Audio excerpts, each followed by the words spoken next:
Hello everyone, Gita LLB ধারাবাহিকের আজকের পর্বে দেখতে পারবেন অগ্নিজিৎ মুখার্জি মেহেককে ফোন করতে থাকে, কিন্তু বারবার কল হলেও সেই ফোনটা কিছুতেই মেহেক রিসিভ করে না। তার কারণ মেহেক ফোনটা রিসিভ করতে গেলে কৃপান ফোনটা ছিনিয়ে নেয় আর ফোনটা সুইচ অফ করে দেয়। তারপর অগ্নিজিৎ মুখার্জি বলে, মেহেক কার সাথে আছে? গীতা বলে, কৃপানের সাথে।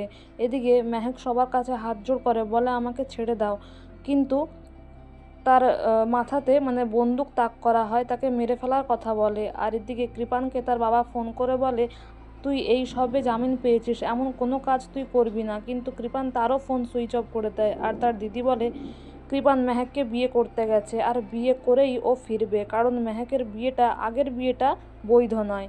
এদিকে অধরা সিনহা পুলিশ অফিসারের কাছে গিয়ে রিকোয়েস্ট করতে থাকে, হাত জোড় করে তারা সবাই সেটেলমেন্ট করতে বলে, যাতে করে অধ্যায় সিনহাকে ছেড়ে দেওয়া হয়। কিন্তু পুলিশ অফিসার স্পষ্ট জানিয়ে দেয় তারা কিছুতেই অধ্যায়কে ছাড়বে না, সোজা কোর্টে প্রডিউস করবে। আর তখনই পড়শি এসে তার স্টেটমেন্ট চেঞ্জ করে দেয়। সে বলে, অধ্যায় সিনহাকে সে যেহেতু বিয়ে করেছে, সে তার স্বামী, তাই সে শ্বশুর বাড়িতে যেতে চায়।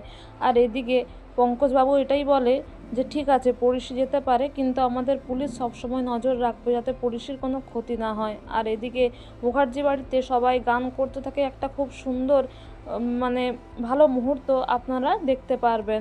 এদিকে মেহেক যখন কৃপানের সামনে কাঁদতে থাকে, হাত জোড় করে তাকে ছাড়ার অনুরোধ করতে থাকে, কৃপান বলে, তুমি কাঁদো, আমি চাই তুমি কাঁদো, কারণ তোমার জন্য আমি অনেক কেঁদেছি। আমি পুলিশে হেফাজতে গেছি, আইন নিজের হাতে তুলে নিয়েছি শুধুমাত্র তোমার জন্য। তাই আমার একটাই কথা, বাঁচলে একসাথে বাঁচবো আর মরলে একসাথেই মরবো। এদিকে কৃপান তার দিদিকে ফোন করে পুরোহিতের কথা, বিয়ের গাড়ির সব অ্যারেঞ্জমেন্ট করতে বলে। আর পরিশিকে এদিকে অধ্যায় সিনহার বাড়িতে বরণ করে ঘরে তোলা হয়। তো বন্ধুরা, এই ছিল আজকের গীতা এলএলবি ধারাবাহিকের আপডেট। Thank you.